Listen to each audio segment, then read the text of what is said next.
Hello everyone. Welcome to RK voice team. நம்ம இந்த வீடியோல என்ன பார்க்க போறோம் அப்படின்னு சொன்னா, இன்னைக்கு வந்து சோசியல் மீடியால இருந்து எங்க பார்த்தாலுமே ஒரே ஒரு விஷயம் தான் ரொம்ப வைரல் ஆயிட்டு இருக்கு. இப்ப இல்ல, கொஞ்ச நாளைக்கு முன்னாடி என்ன அப்படின்னு சொன்னா, எப்ஸ்டீன் ஃபைல் அப்படிங்கிறதும் ரொம்ப வைரலான ஒரு விஷயம். சோசியல் மீடியா எங்க பார்த்தாலும் சரி, எதுல பார்த்தாலும் இத பத்தின ரொம்ப நெறைய பேச்சுகள் ஈடுபட்டுச்சு. அது என்னப்பா அப்படின்னு தெரிஞ்சுக்கிறதுக்கு நெறைய பேர் ஆவலா அங்கங்க தேடி இருப்பீங்க. எஸ். இப்ப எதுக்குப்பா நீ வந்து அத முடிஞ்சதுக்கு அப்புறமா பேச வந்திருக்க அப்படின்னா, நம்மளுடைய வழக்கம் எப்படின்னா, ஒரு ட்ரெண்ட் வந்து முடிஞ்சதுக்கு அப்புறமா அத பத்தி பேசுறது தான் நம்மளுடைய வழக்கம். அதனால தான் இப்ப வந்து அந்த எப்ஸ்டீன் ஃபைல பத்தி பேசுறதுக்காக வந்திருக்கேன். தம்பி, நான் குட்டி கதை சொல்லுவன் அல்ல தம்பி, வரலாற்றை கற்பிக்க வந்தவன். Let's welcome to the video. நீங்க பார்த்துட்டு இருக்கிறது ஆர்கே வாய்ஸ் டீம். நான் உங்கள் ரே. நீங்க எல்லாருமே கேள்விப்பட்டிருப்பீங்க எப்ஸ்டீன் ஃபைல் அப்படின்னோனையும் ஃபர்ஸ்ட் ஆரம்பிச்ச உடனே டொனால்ட் ட்ரம்ப்ல இருந்து நம்ம இந்தியாவுடைய பிரைம் மினிஸ்டர் நரேந்திர மோடி வரைக்கும் எல்லாருடைய பேரும் இந்த ஒரு விஷயத்துல அடிபட்டிருக்கும். அப்படி என்னதான் இந்த விஷயத்துல இருக்கு தெரியாதவங்க தெரிஞ்சுக்கணும்னா மறக்காம சேனலை ஃபாலோ பண்ணிக்கோங்க. அண்ட் இதே மாதிரி இன்னும் சுவாரஸ்யமான கண்டென்ட் பாக்குறதுக்கு. இவனுடைய ஃபுல் நேம் என்ன அப்படின்னு சொல்லிட்டு பார்த்தோம்னா, ஜெஃப்ரி எப்ஸ்டீன் அப்படிங்கிறது தான் இவனுடைய ஃபுல் நேம். இவனை வந்து நெறைய பேர் இப்ப வந்து பாத்தீங்கன்னா, சோசியல் மீடியாலாம் கழுவி கழுவி ஊத்திட்டு இருந்தாங்க. நெறைய பேர் பார்த்திருப்பீங்க. என்ன ஒரு பிரச்சனைக்காக அப்படின்னு சொன்னா, ஒரு தனி ஐலாண்ட் வச்சு அந்த ஐலாண்ட்ல அமெரிக்காவுல இருக்கக்கூடிய இந்த வேர்ல்டுலயே வந்து பொருளாதாரத்துல இருக்கட்டும், ஃப்ரீடம்ல இருக்கட்டும், எல்லாத்துலயுமே வந்து டாப்ல இருக்கிறது அமெரிக்கா. அப்படிப்பட்ட ஒரு கண்ட்ரில இருக்கக்கூடிய இந்த ஏழை பெண்கள்லாம் இருக்குன்னு சொன்னா, சின்ன குழந்தைகள்ல அங்கருந்து கூட்டிட்டு போய் ஒரு தனி ஐலாண்ட் வச்சு, அங்க அவங்களுக்கு தப்பான விஷயங்கள், ஐ மீன் எப்படி சொல்றது? தவறான விஷயங்கள்லாம் செய்து எந்த அளவுக்கு ஒரு கேவலமான விஷயத்த இவன் வந்து பண்ணியிருக்கான். இதுக்கு வந்து கவர்மெண்ட் உடந்தையா இருந்தது அப்படிங்கிறது வந்து ஒரு பெரிய ஆச்சரியமான விஷயமா இருக்கும். நீங்க எல்லாருமே கேள்விப்பட்டிருப்பீங்க.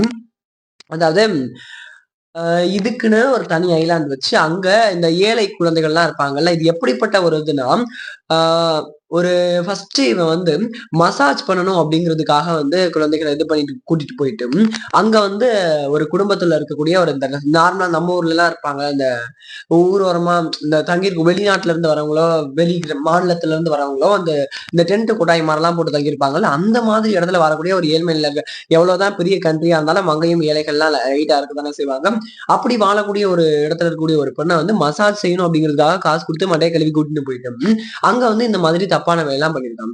இதுல பெரிய ஆச்சரியத்துக்குரிய விஷயம் என்ன அப்படின்னு சொன்னா, அமெரிக்காவோட பிரசிடென்டா இருக்கக்கூடிய டொனால்ட் ட்ரம்புடைய பேர் மட்டுமே இதுல 1,000,000 டைம் வந்திருக்கான். ரொம்ப ஆச்சரியத்துக்குரிய விஷயம். 10,00,000 தடவ அவருடைய பேர் வந்திருக்குன்னா, இவருக்கு எப்படி இது தெரியாம நடந்திருக்கும் அப்படிங்கிறது தான் பெரிய கேள்வி. இதுல அவர் என்ன நியூஸ் குடுக்குறாருன்னா, எனக்கும் இதுக்கும் சம்மந்தம் கிடையாது. அத பத்தி எனக்கு தெரியவே தெரியாது அப்படின்னு சொல்லிட்டு அவரு வந்து இதுக்கு நியூஸ் வேற குடுத்திருக்காரு. அது ரொம்ப வைரலான விஷயம். அவரையுமே நெறைய பேரு இதா தான் பேசுனாங்க. இப்ப என்னன்னா, இவருக்கு மேல இந்த மாதிரி பண்ணதுக்கு அப்புறமா அந்த நான் சொன்னேன் இல்லையா, அந்த ட்ரக்ல வாழக்கூடிய ஃபேமிலி அப்படின்னு சொல்லிட்டு, அவங்க என்ன பண்ணிருக்காங்க அப்படின்னு சொன்னா, எங்க பொண்ணு இந்த மாதிரி இவ்வளவு நாள் காணோம், இந்த மாதிரி கூட்டிட்டு போனாங்க அப்படின்னு சொல்லிட்டு கேஸ் பண்றாங்க. கேஸ் வந்து ஃபைல் பண்றாங்க. அது சம்பந்தமா போலீஸ் தேடி இது பண்ணி நெறைய வந்து இத பத்தின நெறைய பேர் கம்ப்ளைண்ட் குடுக்கட்டும் என்ன பண்ணிடுறாங்க அப்படின்னு சொன்னா, அவர வந்து அரெஸ்ட் பண்றாங்க. அரெஸ்ட்னா நம்ம ஊர்ல எல்லாம் அரெஸ்ட் பண்ணா என்ன பண்ணுவாங்களோ அந்த மாரிலாம் கிடையாது. அதுவும் இல்லாம அமெரிக்காங்கிறப்ப இன்னும் கொஞ்சம் கடினமா இருக்கும், டஃப்பா இருக்கும். அப்பலாம் நினைச்சோம்னா அப்பலாம் ஒண்ணுமே கிடையாது. அங்க வந்து இவருக்கு என்ன மாதிரியான ரூல்ஸ் குடுத்தாங்க, அவர் எப்படி அரெஸ்ட் பண்ணாரு இது எல்லாத்தையுமே பார்க்கலாம். ஃபர்ஸ்ட் வந்து 387 டேஸ் வந்து இவர் வந்து ஜெயில்ல இருக்காரு.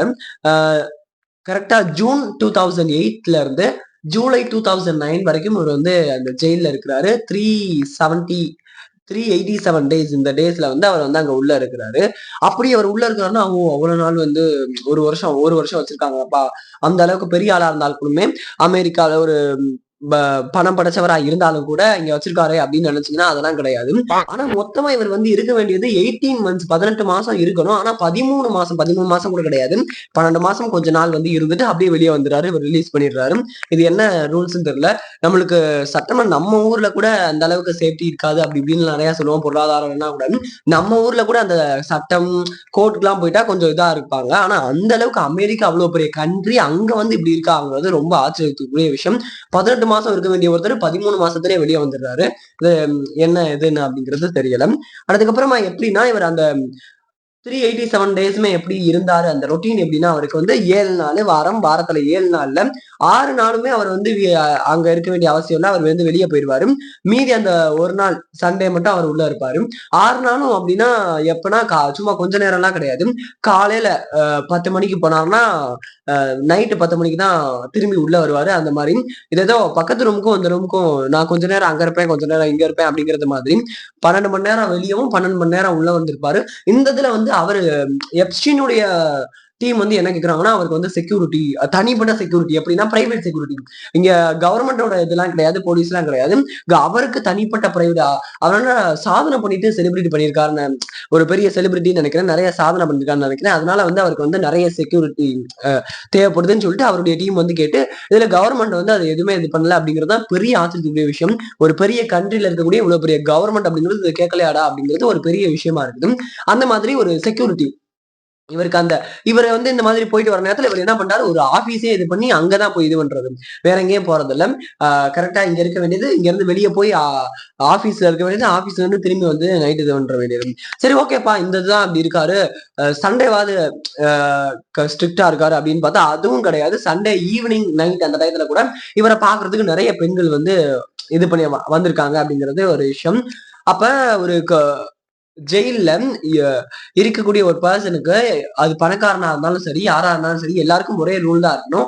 அப்படிப்பட்ட இருக்கையில, இவருக்கு மட்டும் என்ன தனியான விஷயம் அப்படிங்கிறது தெரியல. இதுல வேற இவருக்கு தனி பிளாக்காம். அவருக்கு மட்டும் தனியான ஒரு பிளாக் வச்சு அந்த அளவுக்கு இவர வந்து ஏதோ டூருக்கு போயிருக்காரு போல. அதனால ரொம்ப கவனிப்புலாம் பயங்கரமா பண்ணி கவர்மெண்ட் இது பண்ணியிருக்காங்க அப்படிங்கிறது கொஞ்சம் கேவலமான விஷயம்.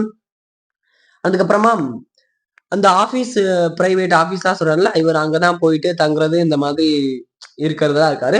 அண்ட் அதுக்கப்புறமா ரிலீஸ் ஆயிருக்காருல்ல, ரிலீஸ் ஆனதுக்கு அப்புறமா திரும்பவும் அவருடைய வீட்டுக்கு போய் நல்லா பெரிய வீடு. அங்க போயிட்டு திரும்பவும் இதே வேலை.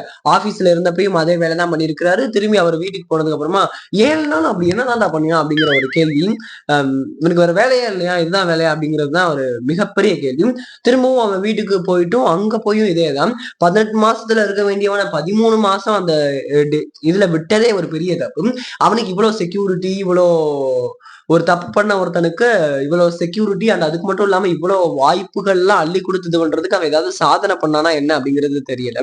ஆனா என்ன பேருக்கு ஜெயிலு அப்படிங்கிற ஒரு இதெல்லாம் வச்சுக்காங்க, எந்த கட்டுப்பாடும் இல்லாம அவனுக்கு மட்டும் அப்படிங்கிறது ஒரு பெரியது. காசு இருந்தா அப்ப என்ன வேணா பண்ணலாமா அப்படிங்கிற ஒரு கேள்வியோட இது பண்ணுது. இப்படி இருக்கப்ப இந்த பெண்கள்லாம் இவன் வந்து நார்மலா வந்து எல்லா விஷயத்தையும் அப்படி பண்ணிட முடியாதுல்ல. பெண்கள்லாம் கூட்டிட்டு போயிட்டு இது எப்படின்னா ஒரு பெண்ணா கூட்டிட்டு வந்தா அவங்களுக்கு கீழ வந்து நீ வந்து உனக்கு கீழ இருக்கக்கூடிய ஒரு 4 பேரை சேர்த்து விடும். அது மூலியமா வந்து உனக்கு காசு தரேன் அப்படின்னு சொல்லிட்டு அவங்களுக்கும் காசு குடுப்பானாம். அந்த சேர்த்து விடுறவங்களுக்கும் காசு குடுப்பானாம். இந்த மாதிரி இப்ப இந்த பிசினஸ்லாம் அப்படிதான் இப்ப ரீசென்ட்டா கூட பண்ணிட்டு இருந்தாங்க. நீ இதுல சேர்த்து விட்ட அப்படின்னு சொன்னா உனக்கு வந்து உனக்கு கீழ இருக்கவனுக்கு வந்து நீ 4 பேர 5 பேர சேர்த்து விட்ட அப்படின்னு சொன்னா உனக்கு இது மூலியமா காசு கிடைக்கும் அப்படின்னுவாங்க. அந்த மாதிரி சேர்த்து விட்ட அந்த பொண்ணுக்கும் காசு, சேர்ந்தவங்களுக்கும் காசு அப்படின்னு சொல்லிட்டு இந்த மாதிரி ஒரு பிசினஸ் வந்திருக்கான். இது எப்படி இவன் வந்து இவ்வளவு அளவுக்கு இது பண்ணியிருக்கான் அப்படின்னு சொன்னா, இந்த பெரிய பெரிய ஆள்கள்லாம் இருப்பாங்கல்ல, பிரசிடென்ட் அப்புறமா அதிபர்கள் இந்த மாதிரி எல்லாரையுமே வந்து இவன்ட்ட இருக்கக்கூடிய டாக்குமெண்ட் இந்த இடத்துக்கு வந்திருப்பாங்க போல இந்த ஐலாண்டுக்கு. அங்க வந்து அந்த ஃபுட்டேஜ், போட்டோஸ் இதெல்லாம் வச்சு பிளாக்மெயில் பண்ணி தான் இவ்வளவு விஷயங்களையும் பண்ணியிருக்கான். அண்ட் கடைசியா என்ன நடந்திருக்கு அப்படின்னு சொன்னா, அந்த ரிலீஸ் ஆனதுக்கு அப்புறமா எல்லா அந்த இதுல இருந்து வந்த பெண்கள் எல்லாருமே எங்களுக்கு வந்து இது என்னன்னா ரூல்ஸ் போட்டு இது பண்றதா இல்ல கவர்மெண்ட் இது பண்றதா, என்ன இது அவனுடைய ராஜ்யமா அப்படின்னு சொல்லிட்டு ஒரு மிகப்பெரிய கோவம் அடைஞ்சு என்ன பண்ணிருக்காங்க, திரும்ப அவன் மேல கேஸ் போட்டிருக்காங்க. எல்லாரும் சேர்ந்து கேஸ் போட்டு அதை பத்தி இந்த யூஎஸ் ஃபுல்லா பேச ஆரம்பிச்சிருக்காங்க. பப்ளிக் எல்லாருமே அதை பத்தி நல்லா நிறைய பேச ஆரம்பிக்கிறாங்க. என்னடா இது ஜெயில வந்து 6 நாள் வெளியே போய்க்கலாமா, காலையில 10 மணிக்கு போயிட்டு சாயங்காலம் 10 மணிக்கு வந்துக்கலாமா, சண்டேல கூட இப்படியா அப்படிங்கிற ஒரு மிகப்பெரிய கேள்விலாம் எழுந்து பப்ளிக்னால நிறைய பேர் பேச ஆரம்பிச்சு கவர்மெண்ட்டுக்கு பெரிய அடி விழுகுது. இந்த மாதிரி நிறைய பேர் பேச ஆரம்பிச்சதுக்கு அப்புறமா என்ன நடக்குது அப்படின்னு சொன்னா 2019ல வந்து அவனை என்ன பண்ணிடுறாங்க, திரும்பவும் அரெஸ்ட் பண்ணி ஜெயில போடுறாங்க. இப்ப என்னன்னா இந்த 2019ல இப்ப ஜெயிலுக்கு போனவனுக்கு தான் இப்பதான் வந்து அவனுக்கு உண்மையான ஜெயில்னா என்ன கரெக்டா இருக்குது அப்படிங்கிறதே நடந்திருக்கு. அதுக்கு முன்னாடி ஜெயில இப்படி இருந்ததுங்கிறதே அவன் ஒழுங்காவே இல்ல அப்படிங்கறதுதான் எல்லாருக்குமே தெரிஞ்ச ஒரு விஷயம். இப்ப ஜெயிலுக்கு போனப்ப அந்த 36 நாட்கள் 36வது நாள் வந்து அவன் சூசைட் பண்ணிக்கிறான். ஆனா அது வந்து சூசைட்னே சொல்ல முடியாது, அந்த அளவுக்கு ஒரு விஷயம். அப்ப 36 அந்த பெண்கள்லாம் என்ன நினைக்கிறாங்கன்னா, நாங்க இவ்வளவு கஷ்டப்பட்டு இது பண்ணதுக்கு அவனுக்கு வெறும் 6 நாள் தானாடா அவனுக்கு வந்து ஜெயில போடுங்க அப்படிங்கிற மாதிரி ஒரு பெரிய இது நடந்திருக்கும். அதாவது இவனுக்கு எப்படி அப்படின்னு சொன்னா 36 அந்த 2019ல வந்து இவனை அரெஸ்ட் பண்ணி ஜெயில போடுறப்ப 36 நாள் இவன் வந்து அந்த அரெஸ்ட் ஆகி ஒரு 1 1/2 வாரம், 1 வாரத்துல என்ன கேட்கறான்னா, எனக்கு இந்த இதுல செக்யூரிட்டியே இல்லப்பா. எனக்கு வந்து செக்யூரிட்டி வேணும் அப்படின்னு சொல்லிட்டு அங்க வந்து கேட்கறான். எனக்கு உயிருக்கு ஆபத்து இருக்கு அப்படின்னு சொல்லிட்டு எப்ஸ்டீன் வந்து கேட்கறான். அப்ப என்ன பண்ணிடுறாங்க அப்படின்னுச்சுன்னா, அங்க இருக்க அந்த டீம் வந்து என்ன குடுத்துட்டாங்க, அந்த கவர்ன்மெண்ட் வந்து என்ன செய்றாங்க, இவன வந்து கண்காணிக்கிறாங்க. என்ன நடக்குது அப்படின்னு சொல்லிட்டு, இவன் கூட இருந்தவங்க எல்லாருமே, உயிருக்கு ஆபத்து இருக்கா அப்படின்னு சொல்லிட்டு தனியா அவன வச்சு எல்லாமே கண்காணிக்கிறாங்க. நல்ல ஏன்னா எப்பவுமே வந்து இந்த மாதிரி உயிருக்கு ஆபத்து இருக்கு அப்படின்னு அவனே சொல்றப்ப, அவனுக்கு ஏதோ உயிருக்கு ஆபத்து இருக்கு அப்படின்னு சொல்லிட்டு அந்த கவர்ன்மெண்ட் வந்து அவனுக்கு வந்து சிவியரா வந்து கவனிக்கிறாங்க. அப்படி இருக்கிறப்ப, இதுல என்ன ஒரு பெரிய விஷயம் அப்படின்னு சொன்னா, சூரியன்னா நம்பிக்கை இல்லாத ஒரு விஷயம் ஏன் அப்படின்னு சொன்னா, அவன் கரெக்ட்டா சூசைட் பண்ணதா சொன்ன அந்த 36வது நாளுக்கு 3 நாளைக்கு முன்னாடி அவனுக்கு பார்த்துக்கிட்டு இருந்த எல்லா இதுவுமே வந்து அவன வாட்ச் பண்ணாங்கல்ல, அந்த செக்யூரிட்டி எல்லாருமே தன்னால ரிமூவ் பண்ணப்படுறாங்க. அவன் கேட்கவே இல்ல, எனக்கு செக்யூரிட்டி இருக்கு. நான் வந்து இப்ப வந்து நல்லா இருக்கேன் அப்படின்னு கேட்கல. ஆனா வந்து அவனுக்கு வந்து செக்யூரிட்டிய வந்து ரிமூவ் பண்ணிடுறாங்க. அது ஏன் அப்படிங்கிறது தெரியல. இது மட்டும் இல்லாம என்ன பண்ணியிருக்காங்கன்னு சொன்னா, அவன் கூட இருந்தாங்க இல்லையா? அவன் கூட இருந்தவங்களையுமே வந்து அங்க இருந்து ரிமூவ் பண்ணியிருக்காங்க. அந்த ரூம் அவனுக்கு மட்டும் தனியா வச்சுட்டு மத்த எல்லாத்தையும் ரிமூவ் பண்ணியிருக்காங்க. அவனுக்கு இருந்த செக்யூரிட்டீஸையும் ரிமூவ் பண்ணியிருக்காங்க. இதுல இன்னும் ஒரு பெரிய விஷயம் என்னன்னா, அவன கண்காணிக்கிறப்ப கேமரா இருக்கும், சிசிடிவி கேமரா. அந்த சிசிடிவி கேமராலாம் வேலை செய்யல. அவன பார்த்துட்டு இருந்த ஒரு சில போலீஸ் ஆபீசர்ஸும் டெக்னாலஜி போனை யூஸ் பண்ணிட்டு இருந்திருக்காங்க. அதுக்கப்புறமா வந்து பாதி பேர் தூங்கிட்டாங்க. இதெல்லாம் ஒரு கதை. இதை விட இன்னும் பெரிய விஷயம்னா, சரி ஓகேப்பா அந்த பக்கம் போற வழியில எல்லாம் கேமரா இருக்குன்னு அப்படின்னு சொன்னா, அது வேலை செய்யல. கேமரா வந்து டெலீட் ஆயிடுச்சு. ஃபுட்டேஜ் எல்லாத்துமே டெலீட் ஆயிடுச்சு அப்படின்னு சொல்லிட்டு இந்த மாதிரி சொல்லியிருக்காங்க. எப்படியும் ஒரே டயத்துல வந்து கேமரா வேலை செய்யாது. கேமரால சேவ் ஆன ஃபுட்டேஜ் அழிஞ்சிரும். போலீஸ் தூங்குவாங்க. போலீஸ் போன் நோண்டுவாங்க. அவன் கூட இருந்த அவன் கூட இருந்தவங்க ஜெயில் கைதிகளும் வெளியே வேற எதுக்கு போயிருவாங்க. அதுக்கப்புறமா வந்து அவனுக்கு பாதுகாப்புக்கு இருந்தவங்களும் அவங்களாவே நிக்கிருவாங்க. அவனா கேட்டிருக்கான். எனக்கு போதும் கூட சொல்லல. அவங்களா ரிமூவ் பண்ணிருக்காங்க. அப்பதான் எவ்வளவு அவ அந்த மாதிரி இருக்க சூழல்ல அவனுக்கு வந்து கரெக்டா 36வது நாள் வந்து அவன் இறந்துட்டான் அப்படின்னு சொல்லிட்டு வந்து சொல்றாங்க. ஆனா நிறைய பேர் நம்பாத விஷயம் என்ன அப்படின்னு சொன்னா, அவன் இறந்துட்டாங்கிறது கிடையாது. அவனை கொலை பண்ணிருக்காங்க அப்படிங்கிறது தான் இந்த இதுல வந்து சொல்லக்கூடிய ஒரு விஷயம். ஆனா இப்ப என்னன்னா, நான் முன்னாடியே சொன்னேன் இல்லையா, 6 மில்லியன் ஒரு பெரிய ஃபைல் அப்படின்னு சொல்லிட்டு. ஆனா 6 மில்லியன் மட்டும் கிடையாது. இப்ப வந்து 3 மில்லியன் இததான் வந்து போட்டோஸ் டாக்குமெண்ட்ஸ் தான் ரிலீஸ் பண்ணிருக்காங்க. மீதி இது ரிலீஸ் பண்ணுங்க அப்படின்னு சொன்னா, அது வந்து கவர்மெண்ட் தான் இருக்கு. அது வந்து இன்னும் ரிலீஸ் பண்ணவே இல்லை. அப்ப பாதி தான் வந்திருக்குன்னா மீதி இன்னும் எவ்வளவு இருக்கும் அப்படிங்கிறது. அப்ப நீங்க அந்த ரிலீஸ் பண்ணாம இருக்கிறதுல வந்து அங்க முக்கியமான பெயர்கள், முக்கியமான பெரிய ஆளுங்கள்லாம் இருக்காங்களா அப்படிங்கிறது மக்கள் கேள்வி எழுப்பக்கூடிய விஷயமா இருக்கும். ஆனா இன்னமும் அந்த கவர்மெண்ட் வந்து அத ரிலீஸ் பண்ணாம தான் இருக்காங்க. அது ஒரு மிகப்பெரிய கேள்விக்குறியான ஒரு விஷயமா இருக்கும். அப்ப வந்து இந்த மாதிரி ஒரு இதுக்குன்னே ஒரு தனி ஐலாண்ட் வச்சு பெண்களுக்கான தவறான விஷயங்கள் வந்து நார்மலா நம்ம ஊர்ல நடக்கிறது இது பண்றப்பயே நம்மளா கொந்தளிக்கிறாளுக. நம்ம ஊர்ல நடக்கக்கூடியது. இதுல இதுக்குன்னே ஒரு தனி ஐலாண்ட் வச்சு அங்க வந்து இவன் வந்து இந்த மாதிரி பெண்களை கூட்டிட்டு போயிட்டு இது பண்ணிட்டு இதுல பெரிய ஆளுலாம் இது எந்தெந்த அளவுக்குன்னா நம்ம சோசியல் மீடியால எந்த அளவுக்கு சொன்னாங்கன்னா, டொனால்டு ட்ரம்ப்ல இருந்து நரேந்திர மோடியில இருந்து நம்ம ஸ்டீஃபன் ஹாக்கிங்ல இருந்து நிறைய பேர் நிறைய தலைவர்களை வந்து அந்த இதுக்குள்ள வந்து இன்க்ளூட் பண்ணி சொன்னாங்க. அதை பத்திலாம் நான் ஆராயல. அது எனக்கு தெரியாது. ஆனா டொனால்டு ட்ரம்ப்புடைய பேர் மட்டுமே இதுல வந்து 10 லட்சம் தடவை வந்திருக்கு அப்படிங்கிறது ஒரு பெரிய விஷயம். இதுல வந்து அவரே என்ன சொல்லியிருக்காருன்னா, அவர் வந்து எனக்கு வந்து எப்ஸ்டீன் வந்து எனக்கு ஃப்ரெண்ட் அப்படிங்கிறது அவரே ஒரு இடத்துல சொல்லியிருக்கிறாரு. அப்ப 10 லட்சம் தடவை அவர் பேர் வந்திருக்கு அப்படின்னு சொன்னா இவ்வளவு இதாயிருக்குன்னா அவருக்கு தெரியாம எப்படி இருந்திருக்கும். அப்ப ஆனா இப்ப அவர் எப்படி எனக்கும் இதுக்கும் எந்த சம்பந்தம் இல்லை அப்படின்னு சொல்றாரு அப்படிங்கிறது ஒரு பெரிய கேள்விக்குறியான விஷயமா தான் இருக்கும்.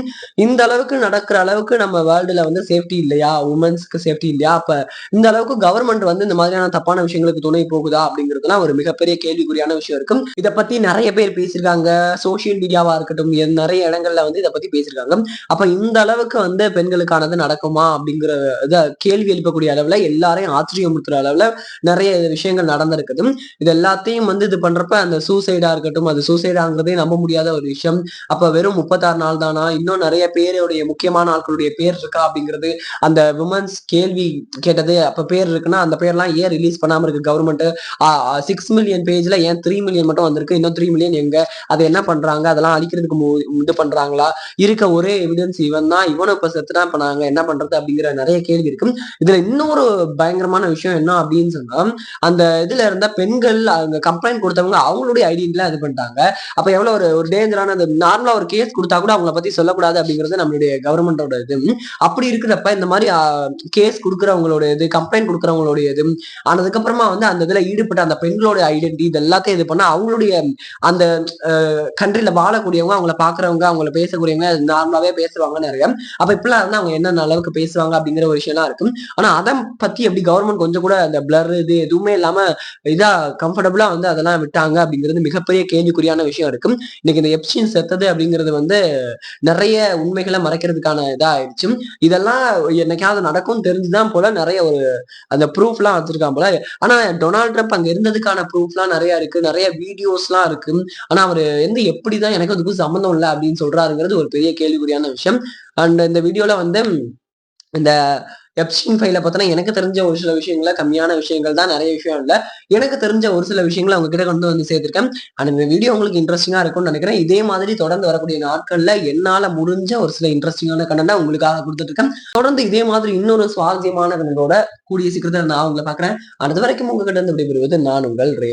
மறக்காம யாரும் என்ன சப்ஸ்கிரைப் பண்ணாம இருந்தீங்கன்னா சப்ஸ்கிரைப் பண்ணிக்கோங்க. பாய்.